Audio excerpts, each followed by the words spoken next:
नमस्कार मित्रांनो, मी अजय तुमचं स्वागत आहे एका छोट्याशा ब्लॉगमध्ये। आत्ता मी आहे श्रीनगर लेह नॅशनल हायवे 1 वरती। तुम्ही बघू शकता, हा माझ्या मागे आहे नॅशनल हायवे 1।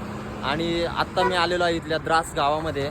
इथे येण्याचं कारण असं आहे की 1999 मध्ये भारत पाकिस्तान जे युद्ध झालं होतं त्यामध्ये जे आपले 527 सैनिक शहीद झाले होते, त्यांच्या स्मरणार्थ इथे हे कारगिल वॉर मेमोरियल आहे। ते पाहण्यासाठी आज मी इथे आलेलो आहे।